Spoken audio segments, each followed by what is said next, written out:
buongiorno. Come state? Bene? Sì, oggi c'è un grande gruppo nostro che è a Milano, c'è per i leggendari, anche tutte le famiglie sono andate, non soltanto gli uomini, ma le famiglie. C'è un gruppo di donne che sono andate a camminare oggi in Treviso, no? E oggi siamo meno, ma stiamo qua per il nostro Dio. Apriamo la nostra Bibbia, Romani capitolo 12. Oggi parleremo dell'importanza della vita di chiesa, di persona, di stare assieme con gli altri. E noi dobbiamo imparare il senso come la parola ci collega un testo con l'altro e l'importanza di questa camminata assieme. Romani 12.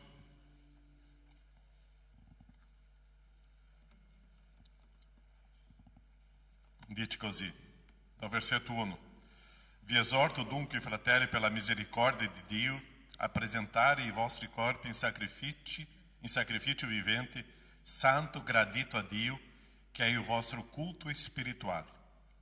Non conformatevi a questo mondo, ma siate trasformati mediante il rinnovamento della vostra mente, affinché conosciate per esperienza quale sia la volontà di Dio, la buona, gradita e perfetta volontà. Questo testo noi conosciamo. Questo testo noi colleghiamo tante volte nella nostra storia e nella nostra vita. Ma questo testo qua è collegato da un principio di camminare con le persone, con la Chiesa. Perciò, un sacrificio vivente, santo, gradito a Dio. Non conformarvi con questo mondo, ma con la trasformazione, in modo che io possa imparare a avere. E dal versetto 3 in poi, mas vorrei leggere qualche versetto qua. Versetto 9. Che o amore non sia senza ipocrisia. Versetto 10. Che questo amore fraterno sia pieno di affetto. Versetto 12, 11. Non siate pigri, siate ferventi no Espírito, servite ao Signore. 12. Siate allegri nella speranza. 13. Provendo la necessità dei santi. 14. Benedite quelli che perseguitano. 15. Rallegratevi con quelli che sono allegri. Piangete con quelli che piangono. 16. Abbiate tra di voi un medesimo sentimento. Non aspirate alle cose alte, ma lasciatevi attrarre dalle umili. Non vi stimate saggio da voi stessi. Versetto 17. Non redete nessun male per male. Impegnatevi a fare il bene. Se è possibile, quanto dipende da voi, vivete in pace con tutti gli uomini. E qua c'è un elenco di comportamento che noi dobbiamo avere e vivere uno con l'altro. Ma tutto inizia con l'inizio del versetto do capitolo 12. Un sacrificio gradito a Dio e non avere la mentalità di questo mondo. Quando io vivo questo sacrificio al Signore e non con la mentalità di questo mondo, lì io imparo il significato di servire, di umiliarsi uno con gli altri, e umiliarsi davanti agli altri. È questo che io imparo a essere la Chiesa e imparo a vivere una vita comunitaria. Perciò se non c'è una trasformazione della mia mente, io non riesco a amare i miei fratelli. Preghiamo, iniziamo questo culto.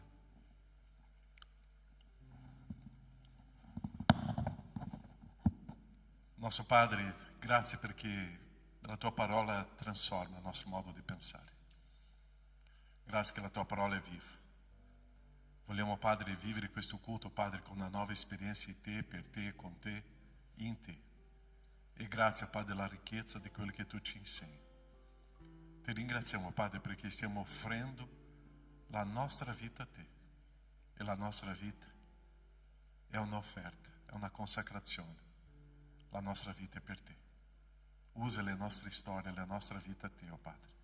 E le tue benedizioni siano su di noi. Grazie, oh Padre, nel nome di Gesù. Questo momento è tuo, questo culto è per te. Amen, Signore. Possiamo stare in piedi? Possiamo cantare, adorare, lodare al nostro Dio e vivere questo culto a Lui. Amen.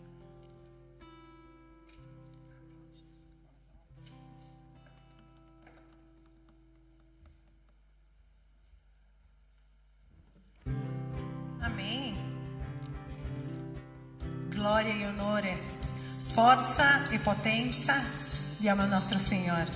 E siamo qui insieme come Chiesa, come scelta del Signore, per lodare il suo nome, per ringraziare tutto ciò che il Signore è stato per noi durante la settimana. È il lodare e ricordare, il celebrare e ricordare di tutto ciò che il Signore è per noi, tutto ciò che Lui ha fatto e che Lui fa ancora per noi. E la settimana che noi abbiamo passato insieme al Signore, noi ci ricordiamo della nostra lode. Amen? Facciamo questo con gioia.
Io sono grato, Signore.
ogni tempo, tu ci sei con noi, tu ci aiuti, Signore, sei un Dio presente nelle nostre vite, Dio Emanuele che non ci abbandona mai.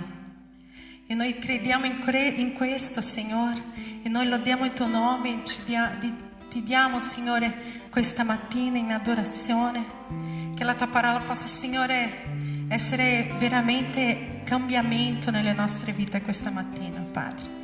Lodiamo il tuo nome, oh Padre. Ricevi la nostra adorazione, Signore.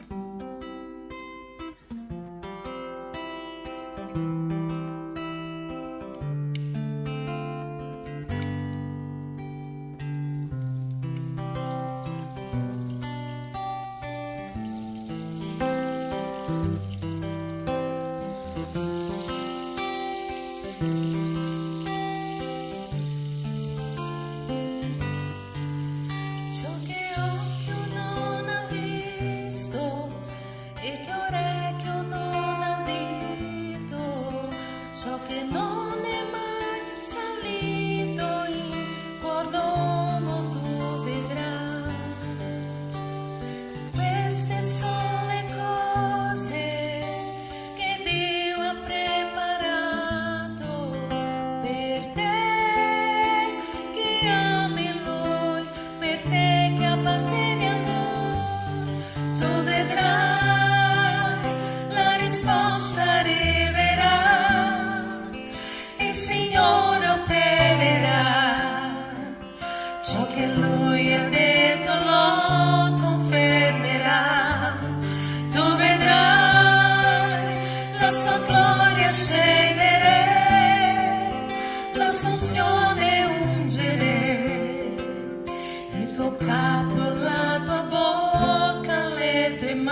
torna indietro. Dalle sue vie malvagie, dalle sue vie malvagie.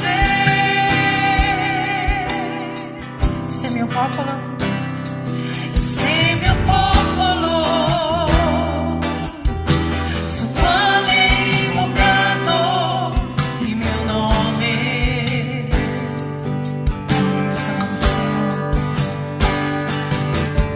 somiglia, prega, cerca la mia faccia e torna indietro. Dalle sue vie malvagie, dalle sue vie malvagie. Io lo scolpirò dal cielo e perdonerò il suo peccato e guarirò il suo paese. Io lo farò, io lo farò.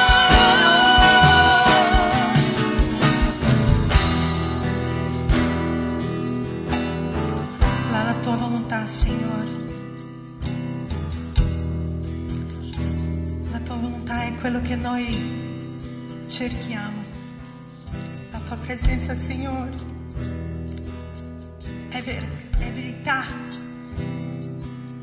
La parola del Signore dice che che tu, Signore, abiti in mezzo all'adorazione. Quindi tu sei presente in mezzo a noi. E la preghiera che noi facciamo, Signore, muovi, Signore, dentro di noi la volontà di seguire il tuo cuore, Signore, la volontà di seguire la tua volontà, la volontà di seguire la tua parola, Signore, quello che tu hai per noi. Signore, dacci la capacità, Signore, di capire, Signore, questa volontà ogni giorno. Togliere, Signore, quello che non è da te.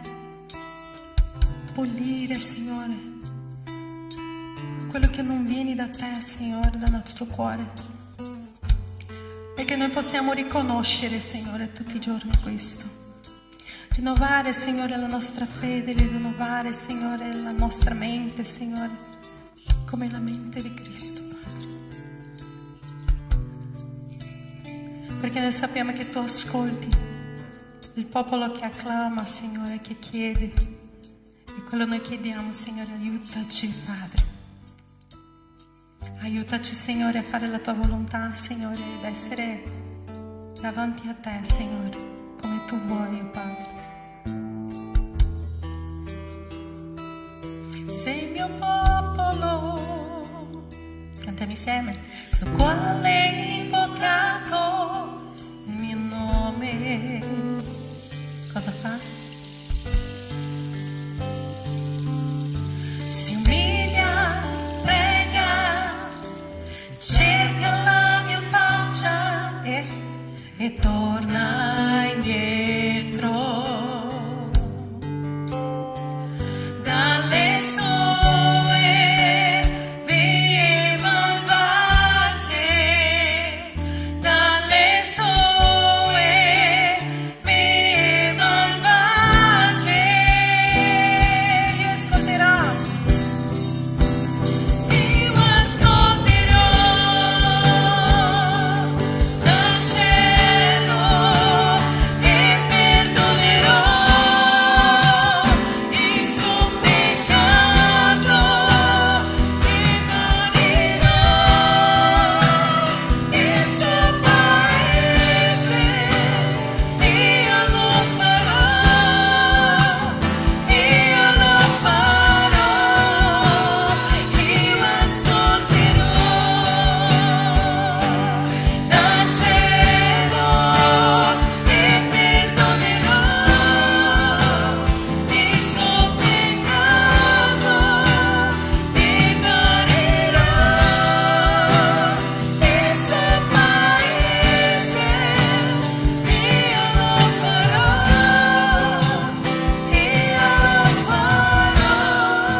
vite, ricevi la nostra adorazione, Padre. È quello che chiediamo e te lo diamo in nome di Gesù.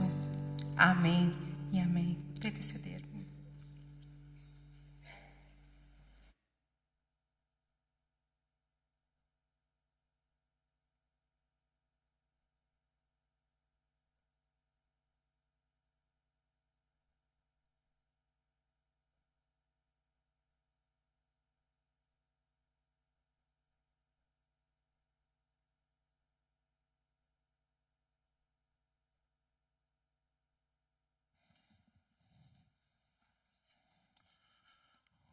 Bem, questo cantico che ci fa ricordare un pentimento, un ravvedimento, una trasformazione, una nuova vita di Crona, che è una trasformazione che deve avere nella nostra storia a ogni momento, perché un ravvedersi è un nuovo incontro con il Signore, e senza ravvedimento non c'è la salvezza, senza ravvedimento non c'è la trasformazione. Perciò ravvedimento è una delle parole più forti nella nostra storia, perché cambia la nostra storia. Adesso stiamo con questo gruppo lì, una ventina di persone oggi a Milano, e quello che noi desideriamo è che non sia una emozione di salire le montagne, scendere le montagne, ma che loro possano vivere un ravvedimento profondo, un cambiamento nella nostra storia, nella nostra vita. Perché ravvedimento significa abbandonare completamente il vecchio uomo, abbandonare completamente il peccato. Senza ravvedimento non c'è la trasformazione. E questo cantico è un testo biblico, e è quello che noi dobbiamo inserire nella nostra storia, perché non è il cantico, è la parola di Dio che deve trasformarsi in vita per noi. E stiamo camminando il libro di Filippesi, stiamo adesso entrando nel capitolo 2. Abbiamo finito il capitolo 1, l'altra domenica, e oggi stiamo entrando nel capitolo 2, e è molto interessante. La Bibbia c'è questa sintonia, questa armonia, questo collegamento. Ossia, la Bibbia non è un testo qua, un altro testo là, come un patchwork, no? Sembra che è pieno di testi qua, tutti sparsi, senza collegamento. No, la Bibbia è tutto collegata. Perciò che tante volte noi leggiamo un testo biblico e facciamo una interpretazione calma. C'è un collegamento. C'è un famoso testo che eu sempre dico, calma, non è questa la interpretazione. Dove 2 o 3 sono radunati, lì io sarò presente, quando Gesù parla, no? Lì non está parlando de pouca gente ou tanta gente. Lì está parlando de sistemar um conflito. O contexto está dizendo, quando per sistemare un conflitto, dove 2 o 3 sono radunati, io sarò presente. Ou seja, quando a gente diz, dove 2 o 3 siamo radunati, Jesus é presente e facciamo o nosso estudo, o nosso culto. Calma, é tudo pieno de conflito? Ou seja, o texto está falando de um conflito que se resolve com 2 ou 3 pessoas e Jesus é em mezzo. Quando o sono dá solo, Jesus é comer ou não? É comer. Perciò o texto está falando de resolvere um conflito. E tanto gli altri testi biblici, quello famoso di Geremia, anche che maledetto l'uomo che confida nell'uomo, no? Non è confidare nell'altro, è in se stesso. Maledetto l'uomo che mette la fiducia in se stesso, non nell'altro. Perché lì sta parlando del suo braccio e della sua forza, e non dipende del Signore. Perciò la nostra fiducia è nel Signore. E adesso Filippesi, collegando o capítulo 1 com o capítulo 2, entriamo in questa storia qua. Se dunque vi c'è qualche consolazione in Cristo, se vi è qualche conforto d'amore, se vi è qualche comunione di spirito, se vi è qualche tenerezza di affetto e qualche compassione, rendete perfetta la mia gioia avendo un medesimo pensare. Rendete perfetta la mia gioia avendo un medesimo amore. Rendete perfetta la mia gioia essendo di un animo solo. Rendete perfetta la mia gioia con un unico sentimento. Nostro Padre, vogliamo camminare nella tua parola, questa parola che mi fai svuotare da me stesso, per essere riempito dalla tua parola, di te e del tuo Santo Spirito. Guidaci, oh Padre, in questo momento nel nome di Gesù. Amen, Signore. Chi si ricorda come abbiamo finito il capitolo 1? Chi si ricorda? Qual era la situazione nella parte finale del capitolo 1? Paulo aveva finito quello testo là dicendo della grazia di soffrire, delle persecuzioni, di mantenersi un solo spirito anche lì, ma di tante situazioni di persecuzione e sofferenza che noi viviamo. Perciò Paulo adesso sta affrontando questa chiesa, perché questa chiesa aveva un punto molto debole. Já abbiamo parlato nelle altre prediche. Qual era o ponto debole di questa chiesa? Orgoglio, arroganza. La chiesa si sentiva superiore agli altri. Loro si sentivano superiori. E la Bibbia dice che eu devo considerare gli altri superiori a me stesso. Perciò che Paulo stava prendendo adesso l'orecchio di questa chiesa e parlare con questa arroganza. Perciò Paulo stava parlando della umiltà, di servire, considerare gli altri superiori a se stesso. Ossia, la difficoltà daquela gente era servire gli altri. E Paulo adesso sta cercando di portare a loro ao vero obiettivo di noi essere servo uno degli altri. E è questa difficoltà che loro avevano. Perciò ci sono due parole che in questa lettera qua si diffonde tantissimo. Una abbiamo parlato già diverse volte. Rallegrarvi, rallegrarsi. La chiesa deve rallegrarsi sempre. E la seconda parola che Paulo usa tantissimo in questa lettera è amore. Ossia, la vera comunità è piena d'amore e la vera comunità sta sempre rallegrandosi. Nonostante le difficoltà, nonostante le persecuzioni, nonostante i problemi, la comunità di Dio, la chiesa di Filippi, la chiesa di Dio deve rallegrarsi sempre e essere abbondante in amore. E com queste due parole che Paulo está iniziando questo capítulo 2. E Paulo está falando lá da importância de essere chiesa, é collegata a 1 Giovanni 4, 7 a 8. 1 Giovanni capítulo 4, 7 a 8 che dice: Carissimi, che cosa dice? Amiamoci gli uni agli altri perché l'amore è da Dio. E chiunque ama è nato da Dio e conosce Dio. Chi non ama non ha conosciuto Dio, perché Dio è amore. Ossia, la chiesa è fatta delle persone che amano le persone. Perché le persone che hanno conosciuto Dio e Dio è amore. Conoscendo Dio, io conosco l'amore. E conoscendo Dio e conoscendo a Dio, l'amore, io posso amare i miei fratelli. Perciò Paulo sta dicendo a questa chiesa dell'importanza di amare e noi possiamo ricordare di questo testo di Giovanni, perché è lì che io riesco a amare quando io conosco il Signore. Se eu não amo a Dio, eu não posso amare. Se eu não amo, é perché non conosco Dio. Perché la conoscenza di Dio mi fa amare. Tante volte diciamo, ma perché non amo, non ho la difficoltà di amare. Non conosco Dio. La conoscenza di Dio mi fa amare, la conoscenza di Dio che mi fa vivere in amore uno con gli altri. Perciò il senso di una comunità è avere il senso di un solo corpo e per essere un solo corpo io devo imparare a amare i miei fratelli. E i fratelli e non quelli che io desidero amare, ma tutto quello che Dio mi ha regalato per amare. Perciò le persone che sono intorno a me qua è un regalo di Dio per amare. Perciò dove esiste Dio abbonda l'amore. Dove c'è la presenza di Dio nella comunità, c'è l'abbondanza d'amore. E è questa presenza di amore che Paulo sta iniziando questa lettera, questo capítulo 2. E il primo punto qua che Paulo parla è incoraggiamento in Cristo. Perciò, carissimi, incoraggiatevi uni agli altri. Che cosa significa incoraggiamento in Cristo? Incoraggiare uni agli altri. Perché per incoraggiare sta mancando che cosa? Coraggio. Ossia, io devo incoraggiare in Cristo perché adesso la situazione con mio fratello sta perdendo il coraggio. E è lì che c'è questo incoraggiamento. Nella camminata con Cristo la sofferenza e la persecuzione sono parte della nostra storia. Perciò o incoraggiamento in Cristo, perché la mia famiglia in Cristo sta perdendo il coraggio, perché sta difendendo la sua fede e ali sta perdendo il senso di camminata con Cristo.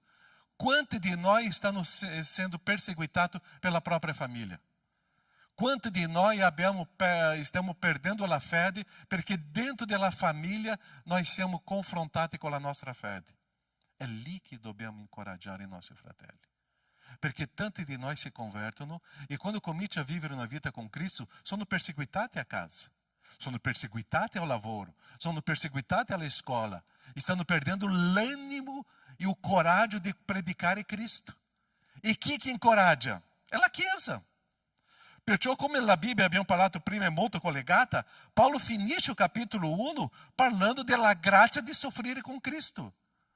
Abbiamo non soltanto la grazia di credere in Cristo, ma la grazia di soffrire con Cristo. E adesso, fratelli, quando c'è un fratello che sta soffrendo per la sofferenza con Cristo, perché per la causa di Cristo, incoraggiatevi questi fratelli.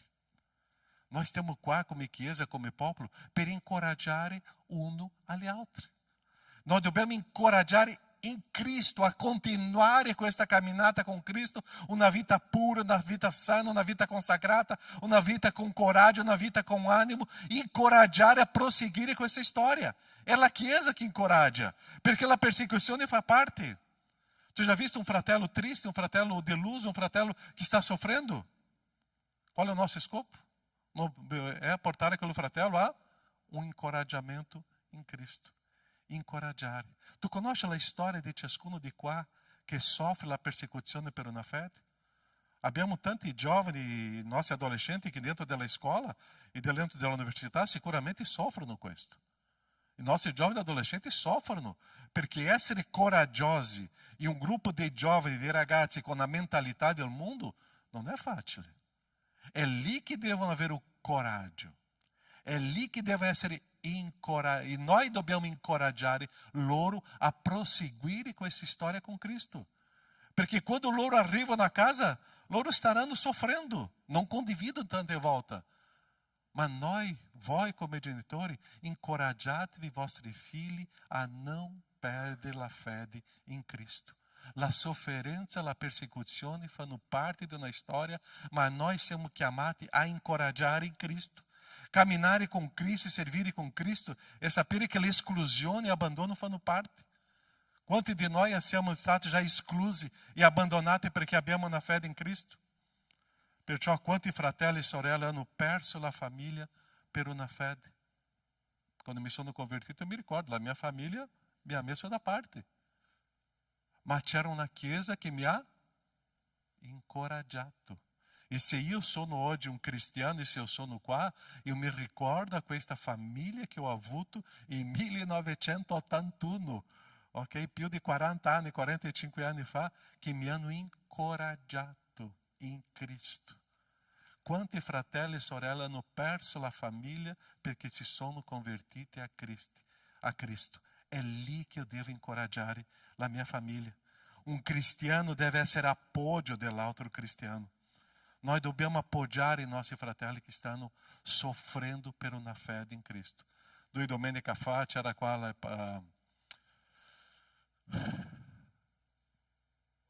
Porte Aperte, erano qua con noi, e loro stavano condividendo la sofferenza di una persecuzione di tanti fratelli in tanti paesi dove c'è una forte sofferenza. È lì che la Chiesa deve incoraggiare. È lì che noi dobbiamo incoraggiare gli altri. Se tu stai soffrendo pela tua fede in Cristo, questa Chiesa in amore deve ritornare a dar-te la gioia, o rallegrar-se com incoraggiamento in Cristo.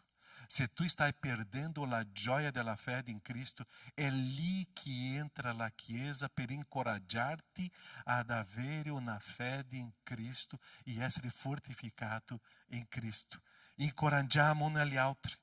Incoraggiamo in Cristo. Non possiamo permettere che i nostri fratelli cominciano a vacillare. Incoraggiamo uno agli altri. Tu conosci un fratello che sta soffrendo persecuzione? Comincia a parlare con la Chiesa e tu vedrai che ci sono dei fratelli che soffrono una persecuzione a casa, nel lavoro, in università, in scuola, perché hanno una fede in Cristo. In amore noi dobbiamo incoraggiare. Secondo ponto che Paulo parla qua in questa Chiesa è o conforto in amore. Interessante questa parola, no? Dobbiamo incoraggiare gli altri in Cristo, ma dobbiamo confortare i nostri fratelli. Che cosa è conforto d'amore? Novamente vediamo una chiesa che è perseguitata alla causa di Cristo. Vediamo adesso un popolo che soffre per Cristo. Vediamo adesso che è un popolo che ha bisogno di conforto. Conforto è molto collegato con sollievo. E è questa manifestazione di amore. Quando noi parliamo di manifestazione di amore nel conforto, eu devo ricordarmi di 1 Coríntios capítulo 13. Capítulo 12 di 1 Coríntios, capítulo 14 di 1 Coríntios, está parlando delle situazioni della Chiesa, dei problemi che stava dentro della Chiesa, capítulo 12 e capítulo 14 di Coríntios. Ma in mezzo al 12 e 13 che cosa c'è? Capítulo 13. 12, 14. 13 parla d'amore. Quello capítulo parla d'amore dentro della Chiesa. Non è amore di famiglia, ok?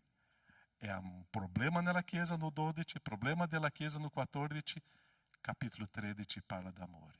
Si risolve il problema amando. Adesso o conforto qua è nell'amore. Perciò che cosa la parola dice? Che l'amore è paziente. Che cosa deve essere con i miei fratelli che stanno soffrendo?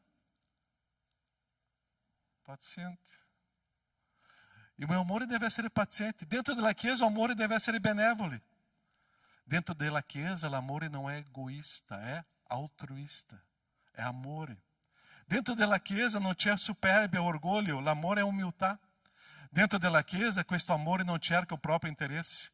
Non si inasprisce, non si addebita o male, non gode della ingiustizia, gioisce con la verità, crede in ogni cosa e spera in ogni cosa. È questo manifestare di amore che deve inondare la mia vita verso il fratello, per confortare il mio, non confrontare, confortare il mio fratello. Il nostro popolo ha bisogno di conforto.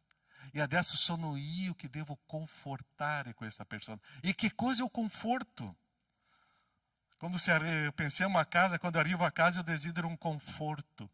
É um divano, seduto ali naquele divano, in quello conforto, e la mia moglie adesso che è arrivata dal Brasile dopo tanti giorni, arriva dal Brasile tanti giorni e dice: Caio, tu desidero che per mangiare oggi? Ossia mi porta questo conforto. Io sono sazio, io sono no conforto, sicuro a casa e c'è qualcosa che mi nutrisce. Eu faccio questa battuta, ma per non dimenticare un conforto a un fratello, eu devo portare na posizione di un divano, un riposo e allo stesso tempo eu devo nutrire. Perciò eu devo dare una parola di Dio che possa nutrire spiritualmente questa persona e questa persona possa stare in un posto di sicurezza e di conforto. Perciò nel momento che un fratello, una sorella sta in questa situazione di crisi e difficoltà, quello che io ho bisogno adesso non è dare un schiaffo, no! Io ho bisogno di portare un luogo di conforto. Io ho bisogno di nutrire questa persona. Perciò quando Paolo sta dicendo che la mia gioia sia completa, che la gioia del mio Dio è completo, incoraggiatevi uno agli altri e porta tuo fratello e tua sorella a un luogo di conforto, una persona che possa stare al sicuro, perché lei sta soffrendo una inquietude molto grande, ha bisogno di sicurezza e questa persona ha fame della parola di Dio e c'è una parola che nutrirà questa persona. Quando tu vedi un fratello in questa sofferenza, ricordati no divano e ricorda di portare un cibo che possa nutrire questa persona. Un conforto e un cibo spirituale per questa persona. È questo che Paolo sta dicendo. Portiamo il nostro fratello a un conforto. Perciò un manifestare di Dio della sua Chiesa è che noi siamo un popolo che incoraggia e noi siamo un popolo che porta conforto. E quando o fratello si sente in conforto, nella sicurezza, incoraggiato, è lì che sente questo amore di Dio e adesso comincia a manifestare che cosa? Gioia. Rallegratevi con amore, com conforto e com incoraggiamento. Terzo ponto que Paulo parla qua è avere la stessa comunione di spirito. Avere lo stesso modo di vivere come cristiano non è soltanto la presenza dello Spirito Santo, ma adesso avere lo stesso modo di pensare e di camminare. Lo stesso pensiero, la stessa disposizione, lo stesso animo, la stessa volontà, la stessa misericordia, lo stesso appoggio mutuo, lo stesso soffrire, lo stesso gioire. Ossia, è questo che è lo stesso Spirito.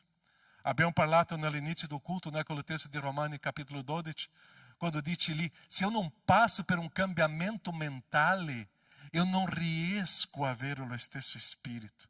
Como que eu posso gioire com quello che gioisco se che io la gioia io volevo per me? Ma se c'è un cambiamento mentale, io riesco a gioire con mio fratello e sorella che stanno vivendo adesso una gioia intensa. Quello pesce che Daniel ha pescato l'altro ieri è stato un pesce che io volevo pescare, ma lui ha pescato. Io devo gioire con lui. Quella situazione che mio fratello sta vivendo di gioia e non avere invidia, non avere sofferenza perché è per lui, non per me. Io devo gioire con lui. È questa la mia morte. È questo avere lo stesso spirito, la stessa gioia, ma deve haver um cambiamento. Eu devo avere lo stesso ânimo, la stessa disposizione. Ou seja, estou sonando, cantando com disposizione, estou servindo com disposizione. Eu sono un servo com ânimo. È questo stesso spirito. C'è questa misericordia, appoggio mutuo, è la stessa mentalità. Perciò che Paolo sta parlando qua, pensa negli altri, pensate negli altri. Non pensa a te stesso. Quanti di noi abbiamo pensato troppo in noi stessi, abbiamo perso la gioia? Pensate negli altri. Cominci a gioire con gli altri. Cominci a soffrire con gli altri. Noi abbiamo un gruppo meraviglioso che per me è una famiglia, lunedì e giovedì. Se tu vuoi fare parte di questa famiglia di Dio, vi raccomando, ti consiglio, ti dico una parola, è una famiglia meravigliosa. Lunedì alle ore 21 e giovedì alle ore 20 noi abbiamo un incontro di questa famiglia che voi non sapete i miracoli che stanno succedendo. È il nostro incontro di preghiera online. Voi sapete che la mia famiglia nós stiamo passando un momento molto difficile, da 4 anni. È dolore di cuore. Ma c'è questa famiglia che mi appoggia. E questa settimana questa famiglia mi pregava per me, pregava per la mia famiglia. E venerdì alle 11 di notte, no? La mia sorella mi chiama, dopo 4 anni, un sorriso, una gioia, sembrava che ha conquistato un titolo mondiale, no? E la mia famiglia mi ha sostenuto per tanti anni. Questa famiglia che ha lo stesso spirito. Hanno pregato con me, per me, pianto con me, e adesso, quando che ho risposto a voi, non mi ricordo, venerdì o sabato, ho risposto, no? Una gioia arrivata e hanno gioito con me. È lo stesso spirito. Tu vuoi conoscere questa famiglia? Domani alle ore 9, amém? Ok, 3 o 4 hanno detto amém, che parteciperanno all'incontro di preghiera domani. Ok, partecipate, vedete la gioia che c'è, lo stesso spirito che abbiamo in questa camminata di fede. È lo stesso spirito, è pensare negli altri. Io non posso pensare a me stesso. Io non sono il centro della storia. Tu hai percepito che quando tu perdi la gioia è quando tu pensa troppo in te stesso? Perché io con me non mi succede niente, io sono così, nessuno prende cura di me, tu stai sempre con giù. Ma quando tu cominci a pensare negli altri, tu cominci a gioire, tu cominci a amare, tu cominci a vivere, è questo entusiasmo che c'è nella Chiesa. C'è un testo di Proverbi 18:1 che è molto interessante. Proverbi 18:1. Chi si separa dagli altri cerca che cosa? Chi si separa é um egoísta. Quem se separa ha pensato solo em se stesso. Não estou eu que dicendo, ok? É la parola. Chi si separa dagli altri cerca la propria soddisfazione. E che cosa dice dopo? E si irrita con tutto ciò che è giusto. Io non posso pensare a me, io penso negli altri. Paulo sta dicendo, incoraggiamo gli altri. Possiamo por conforto negli altri, ma dobbiamo avere lo stesso spirito. Io devo entrare nella vita degli altri. per fortificare, per sostenere, per essere un appoggio. E è interessante quando voi sapete che mi piace tanto lo sport, no? Noi tante volte creiamo anche una squadra di calcio per giocare assieme. E nel mondo è così. Creiamo una squadra per fare qualcosa nel mondo. Se nel mondo, con l'obiettivo del mondo, noi riusciamo a creare una squadra, perché dentro della Chiesa, quando noi abbiamo un principio eterno, noi non riusciamo a creare una squadra per avere lo stesso spirito? Se noi creiamo una squadra con gli altri obiettivi nel mondo, se un mondo si unisce per un obiettivo anche fuori del modello di Cristo, sarà che noi cristiani non possiamo creare una squadra con lo stesso spirito? Perché noi abbiamo un obiettivo eterno. E questo che è eterno non cambierà. Noi dobbiamo fare una squadra per obbedienza ao valore di Cristo. Obbedienza ao Padre. E quando abbiamo in questa obbedienza completa, è un solo spirito. Io incoraggio, io comporto o conforto, perché ho lo stesso spirito. E questo Paolo finisce questo testo dicendo: è questa la mia gioia. È questa la gioia di Dio. Quando esiste o incoraggiamento, quando esiste o conforto e quando esiste lo stesso spirito. E finiamo questa meditazione com l'ultima quarta parte di questo testo. Tenerezza d'affetto. Che cosa è tenerezza d'affetto? Tu conosci um elefante que entra em um negócio de cristal ou não? Entra distruggendo. Quanti dei nostri fratelli sono così, no? Abbiamo tanti fratelli sensibili. Tanti fratelli sensibili.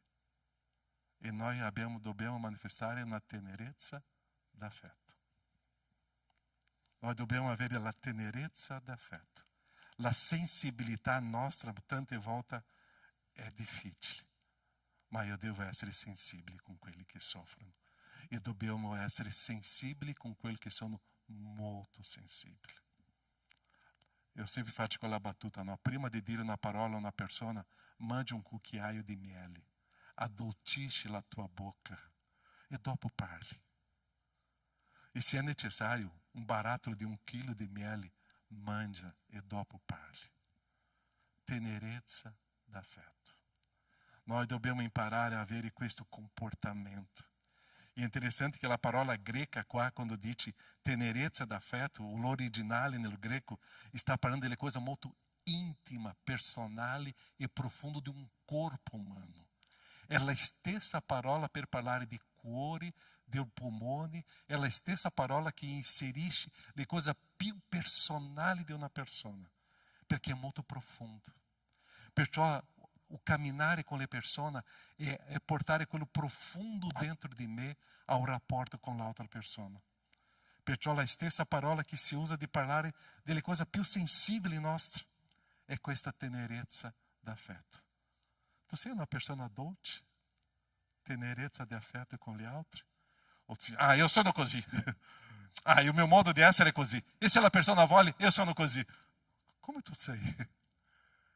Quando esiste questo cambiamento mentale in Cristo, io non sono così.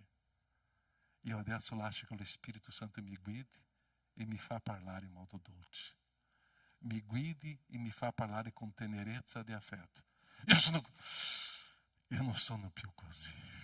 E ho questo combattimento nella carne, che tante volte caio e dopo si pente, soffre, 3 cucchiai di miele e andiamo là. Tenerezza d'affetto.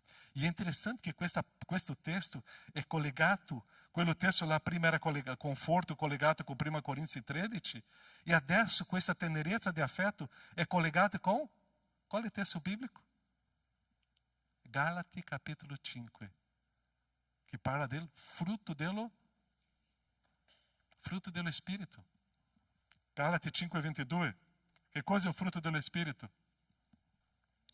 Perché io non riesco a amare. Caio non ama. Caio non ha gioia, Caio non ha pace, Caio non ha pazienza, Caio non è benevolo, Caio non ha bontà, Caio non ha fedeltà, Caio non è mansueto, Caio non ha autocontrollo. Io non sono così. Ma questo è un frutto dello? È qua che la tenerezza di affetto deve permettere che lo Spirito Santo si manifesti nella nostra vita. E tu puoi dire, adesso ho detto la parola Caio, ma tu puoi dire il tuo nome. Tu non sai amare. Tu non hai gioia. Tu non sei una persona mansueta. Tu non sei benevole. Tu non hai autocontrollo. Noi non abbiamo. Ma se lo Spirito Santo riempie la mia vita e cominci a avere sopravvento nella mia vita, adesso sì. Adesso, in quel momento del mio fratello, eu comincio a amare, eu comincio a avere gioia con lui, eu comincio a vivere pace, pazienza, essere benevoli, bontà, fedeltà, mansuetudine e autocontrollo. Non è qualcosa nostra umana. La Chiesa di Dio piena di manifestazione dello Spirito Santo è così. Perciò che Paolo dice la mia gioia sarà completa quando questa tenerezza d'affetto si manifesterà in mezzo alla Chiesa. È questa tenerezza di affetto che dobbiamo avere e vivere uno con gli altri. Perciò io devo amare mio fratello con gioia, con pace, con pazienza, con benevolenza, con bontà, fedeltà, mansuetudine, autocontrollo. È questo. Perciò la parola di Dio deve essere messa in pratica. Non sono io, è la parola di Dio. E tante volte la scusa che noi usiamo qual è? Io sono così, è mio carattere. E posso usare anche l'esempio di Gesù. Gesù ha preso o cambio a moneta, quello che stava vendendo le cose do tempo, e ha preso lá o bastone, la frusta lá, e Gesù ha fatto questo, anch'io posso fare. Calma. Lì c'era un momento che Gesù, con autocontrollo, con amore, ha messo disciplina in quella gente, perché loro stavano rovinando il Tempio di Dio. Perciò non usate la scusa di un testo fuori dal contesto. Quello che la parola sta mi dicendo, che devo avere tenerezza d'affetto con i miei fratelli. Tenerezza d'affetto. Sono due parole dolci. E due parole che completano la gioia do apostolo Paolo e la gioia di Dio quando esiste questo in mezzo a noi. La persona al tuo fianco, tu hai tenerezza d'affetto? Fai un sguardo per questa persona vicino a te. O questa persona davanti a te o dietro a te. Tu hai tenerezza d'affetto? È con questa persona che tu devi avere.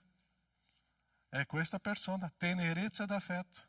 Lascia che lo Spirito Santo transforme a tua vita. Lascia che lo Spirito Santo fa abbondare in te una nuova vita. Incoraggiamo gli altri? Conforto d'amore? Qual è il terzo? Qual è il terzo? Incoraggiamo? Conforto?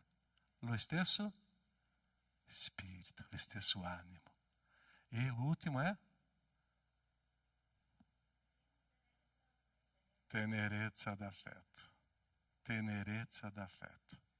E questo completa la gioia. È così che Paolo stava parlando con quella chiesa. Perché quella chiesa aveva un grosso problema della superbia. Quella chiesa aveva un grosso problema della sentirsi superiore. Perciò che Paolo elenca questi 5 punti. Solo in un versetto.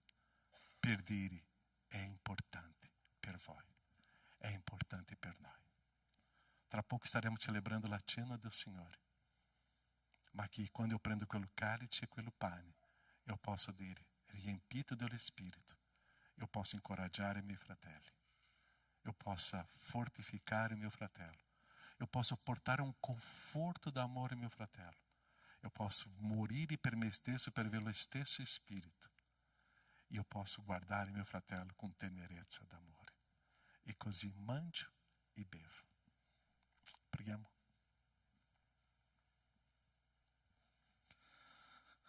La perfetta gioia.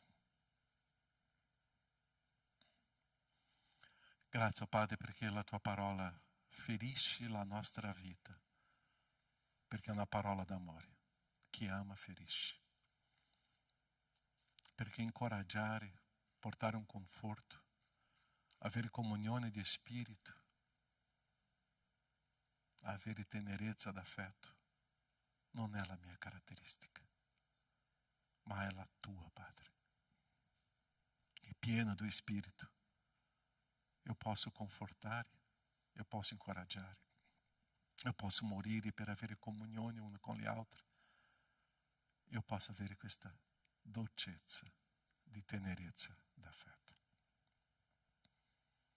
Grazie, Padre, della tua parola, perché quando la tua parola è ricca nello Spirito Santo, produce trasformazione nella mia vita. Grazie. Grazie perché tu ci sei. E grazie, Padre, perché questa ricchezza abbonda nella nostra vita. Nel nome di Gesù. Amen. Amen. Possiamo celebrare la cena del Signore? Quelli che devono prendere il calice e i vassoi, per favore. Potete adesso prendere. La cena del Signore è per tutti quelli che credono. E perciò se tu hai un'esperienza con Cristo, tu già hai vissuto un'esperienza con Cristo, la cena del Signore è per te. Così prendi il pane, il calice e aspettiamo uno per gli altri. E dopo staremo mangiando assieme e bevendo assieme.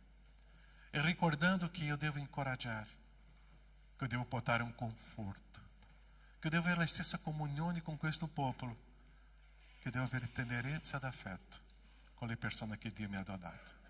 Perciò noi staremo celebrando la cena del Signore ricordando tutti questi 4 punti di questo versetto della Filippesi 2:1. E staremo celebrando la cena del Signore, un sacrificio per me, per noi. Staremo ascoltando un cantico, o staremo cantando questo cantico, ma staremo celebrando la cena del Signore. Pensa nella tua vita e cantiamo.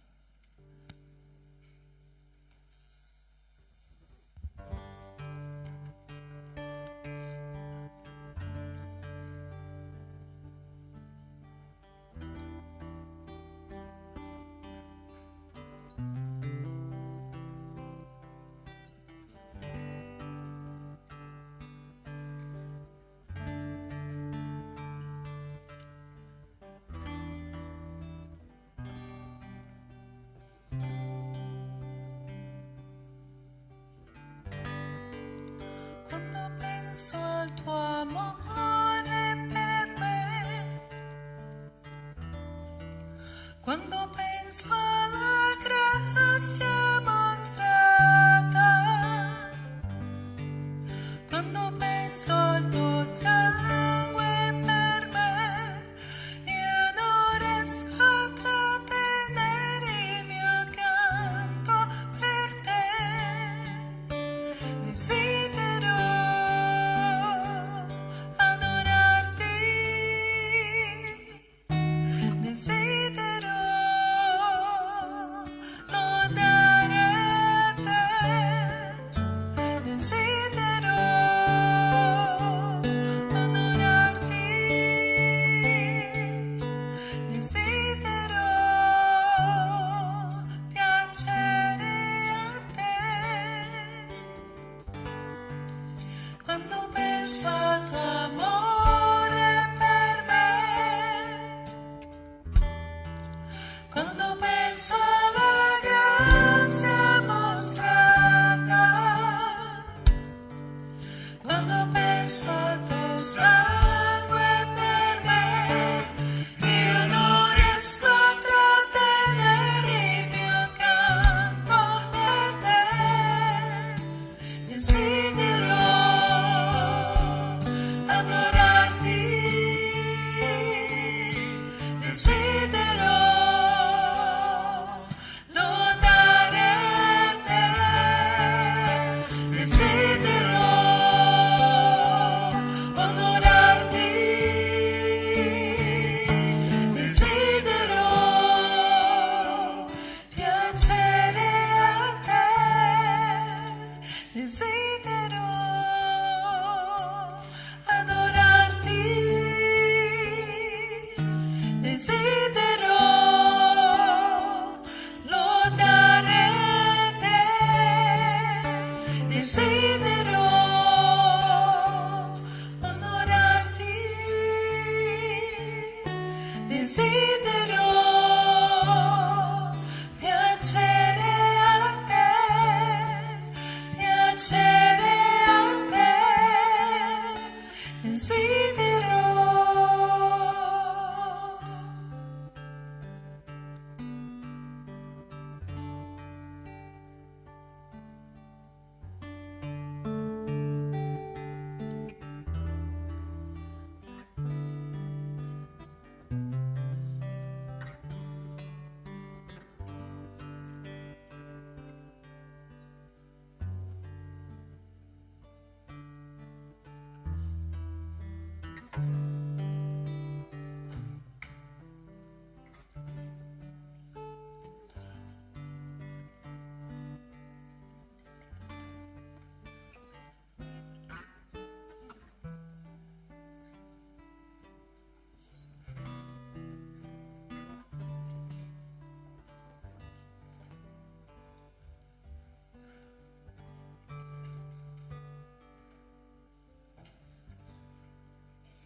Ok? Tutti voi avete preso il pane, il calice?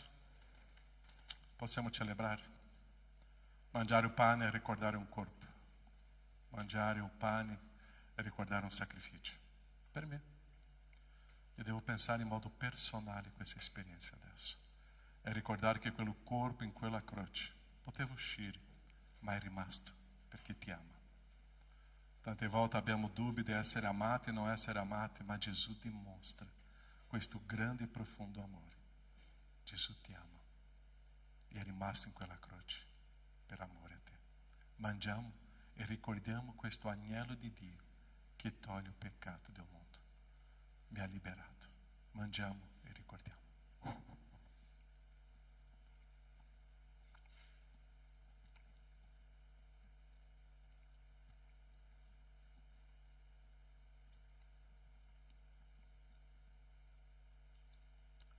Prendere il calice e ricordare un sangue. Non era solo un corpo in quella croce. Un sacrificio, l'agnello di Dio, puro, senza peccare, Gesù. L'agnello di Dio che toglie il peccato del mondo, versò un sangue puro per me. E ricordare quel corpo completamente pieno di sangue, e ricordare questo amore e la purificazione dei miei peccati. E adesso io posso avere intimità con il Padre, perché Gesù fece tutto questo per me. Mangiamo e beviamo. Grazie al Padre. Grazie per questo momento. Celebrare la tua cena è celebrare, oh Padre, la mia nuova storia, la mia vita eterna, la mia vita purificata, la mia consacrazione a te. E ora, Padre, uscire di questo posto a parlare a tutta la gente del tuo grande amore, che sia questo il mio obiettivo. Nel nome di Gesù. Amém, Senhor. Amém. Como eu sempre digo, a cena do Senhor se completa quando nós salutiamo, abbracciamo e possiamo approfittare. Io vorrei avere lo stesso spirito con te, io voglio incoraggiarti, voglio portare un conforto in amore, io voglio anche avere tenerezza d'affetto con te. Abbraccia tuo fratello e tue sorelle che sono vicino, lontani a te, e che tu possa dire le stesse parole per continuare a essere un solo corpo. Esci dal tuo posto e possiamo darti un abbraccio a queste persone che sono vicine e lontane da me con queste parole dolci verso noi gli altri. Gloria e onore. Gloria e onore. Já se abraçaram aqui ou não?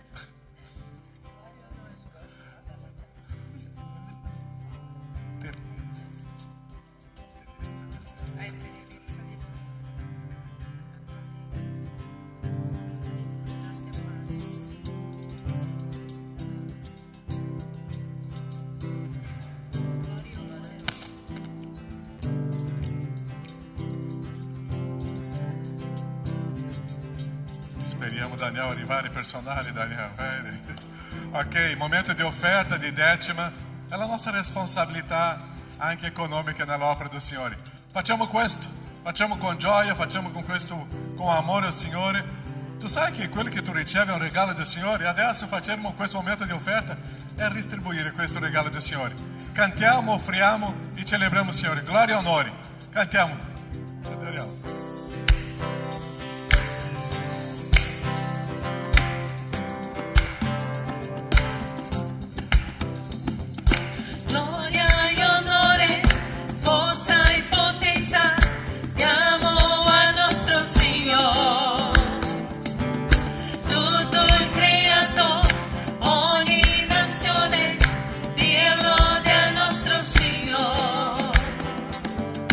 Ogni lingua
che pare Lui.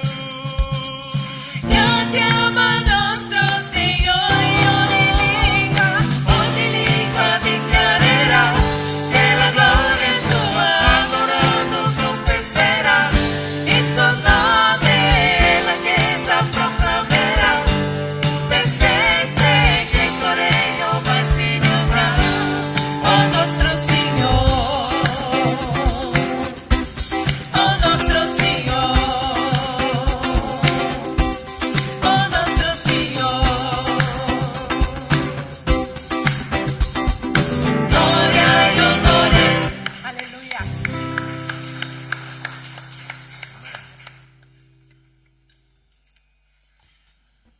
Padre Santo, grazie per la tua bontà, grazie perché tu sei un Dio misericordioso e ogni giorno ci doni cose buone, Padre. Tu sei buono e vogliamo dichiarare questa mattina, Padre, che tutti questi doni, Signore, tutte queste offerte, Padre, che abbiamo portato qui davanti, siano, Padre, messe, Padre, nella tua opera, Padre, nel modo nel modo che noi possiamo crescere, che il tuo regno possa crescere in questo luogo.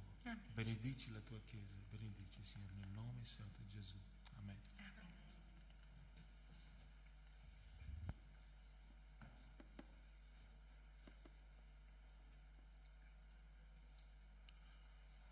Amen. Sono gli avvisi veloci. Cosa abbiamo, Matteo? Ok. Campeggio giovani e adolescenti? Ok. Già inviato tuo figlio e tua figlia? Amen. Invia. Non sono loro a scegliere, siete voi. Ok? Questa è la nostra responsabilità come genitori. Già abbiamo già un bello gruppo, ok? Grazie a Dio. Incontro di coppia, mantiamo questa data, 16. Sarà mio capo qua. Parliamo, ok, dico, vediamo la data giusta dopo, ok? Ok, avanti, Ministeri Sociali, abbiamo un bellissimo gruppo, grazie a questa Chiesa che sta appoggiando, continuate, ogni domenica portate un pacco, un cibo, un barattolo, qualcosa, che abbiamo tante famiglie che stiamo appoggiando, ok?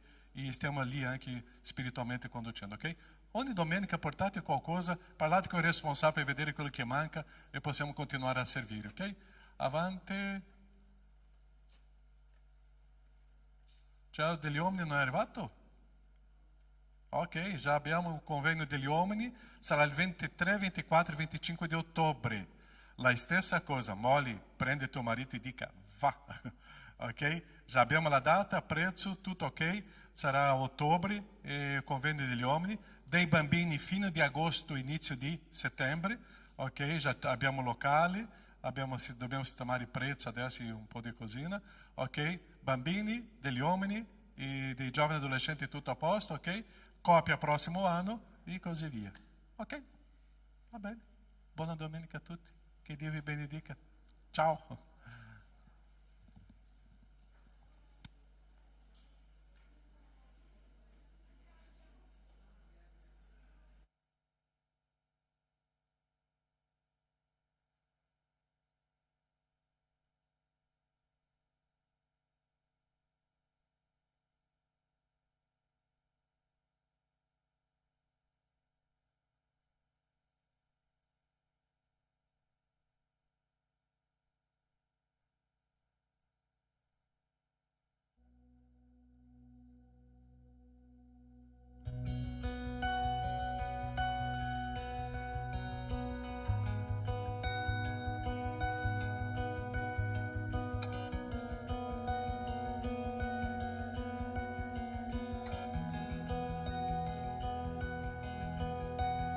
Come potrei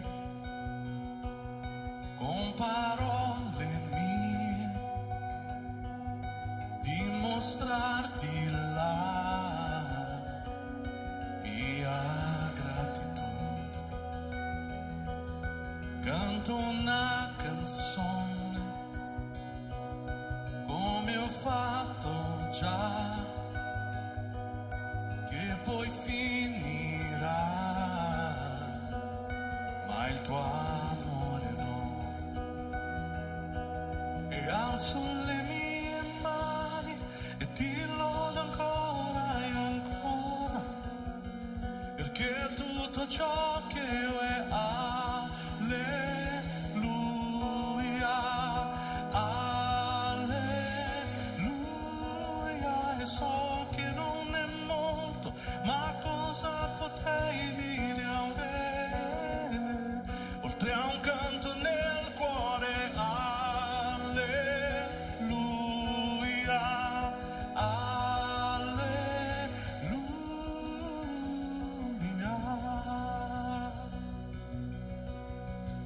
Una cosa so, e quella farò: alzo le mie braccia e adoro te, e alzo le mie mani e ti lodo ancora e ancora, perché tutto ciò che io è. Alleluia, alleluia. E so che non è molto, ma cosa potrei dire a un re? Oltre a un canto nel cuore. Alleluia,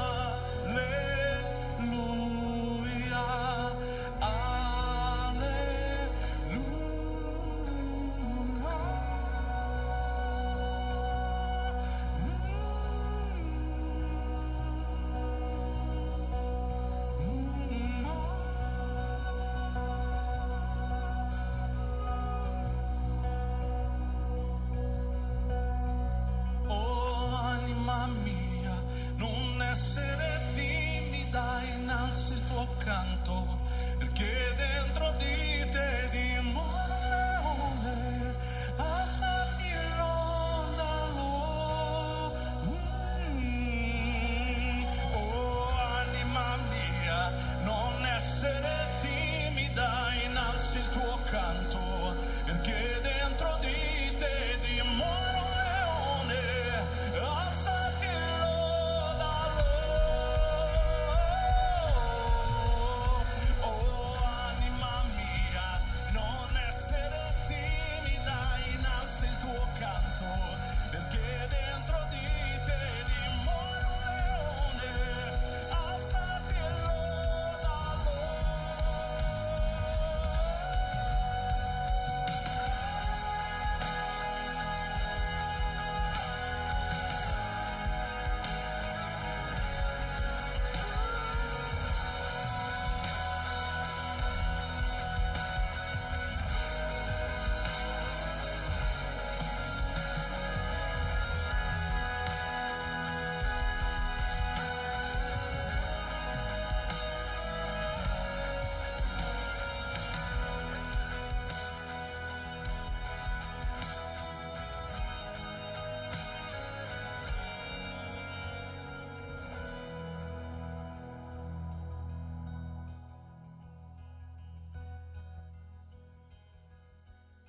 E alzo le mie mani e ti lodo ancora e ancora, perché tutto ciò che io è.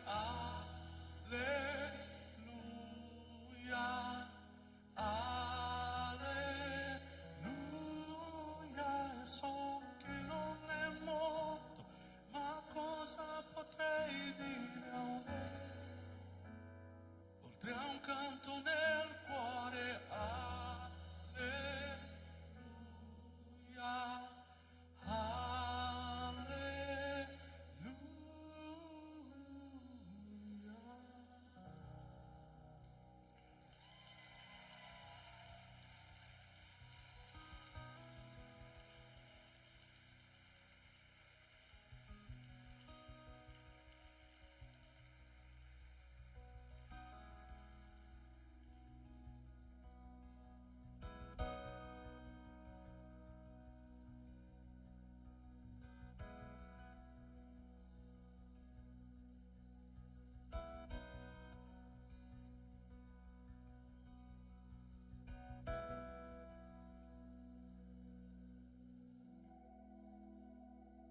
Io penso che c'è un tempo dove Dio sta aspettando che la nostra voce salga veramente in cielo. Che colui che ci ha reso liberi aspetta libertà da noi. Voi conoscerete la verità vi renderà liberi. Allora perché non prendiamo in mano questa benedetta libertà? Ma nel frattempo voglio sentirvi dichiarare con me: oh anima mia, non essere timida,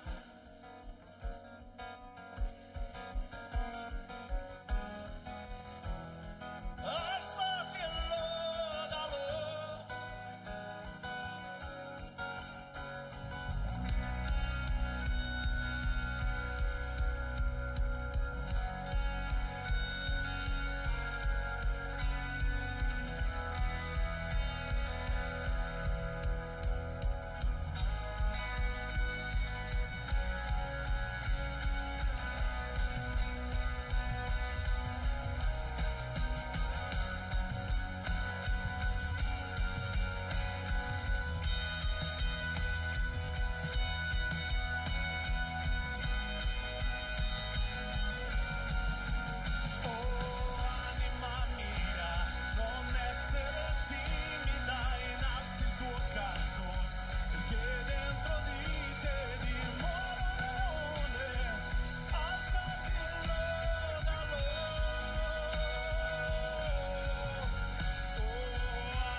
raddrizzando i tuoi sentieri, diminuendo ogni giorno, perché è importante che tu cresca. Il mio piacere è in te, non sono degno di slacciare le tue scarpe. Tutta la mia vita è in te, io cammino con la certezza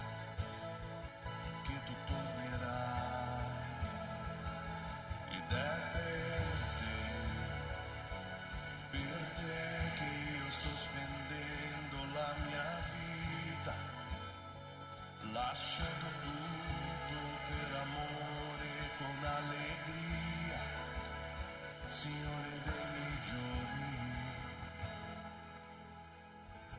Sto preparando un cammino e raddrizzando i tuoi sentieri, diminuendo ogni giorno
ciò che sono e ciò che ho.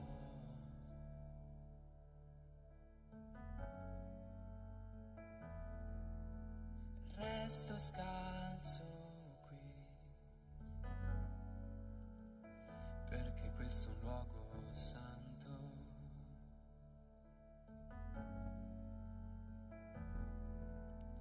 E il tuo fuoco è qui, e sento la tua voce. E mi innamoro sempre di più,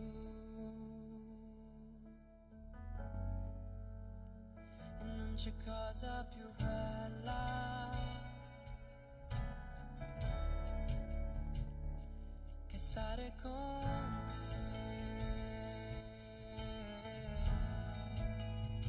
e non c'è luogo migliore della tua presenza.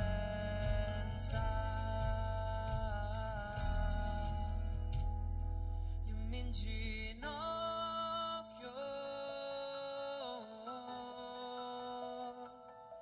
e ti adoro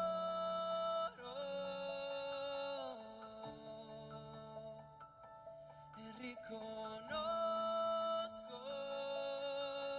che tu sei Dio, tu sei Dio.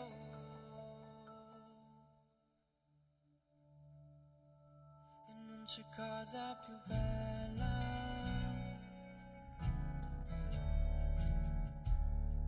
che stare con te, e non c'è luogo migliore della tua presenza,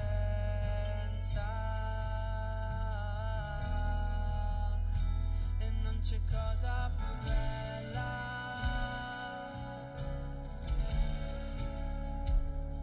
che stare con te,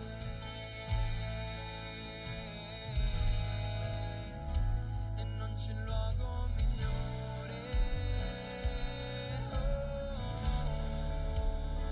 della tua presenza.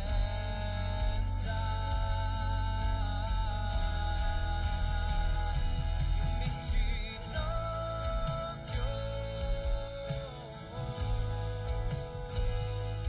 e ti adoro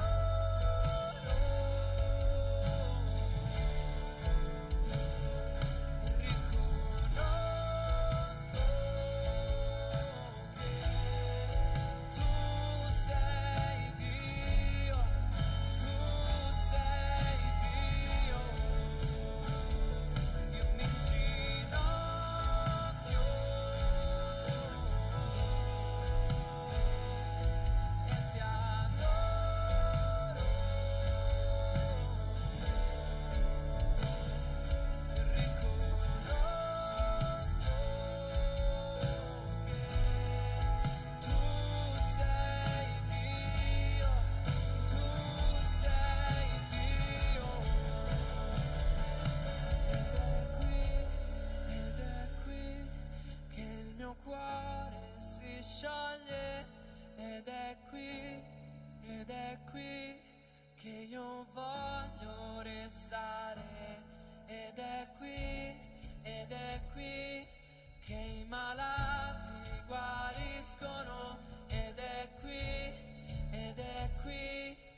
abbia più valore.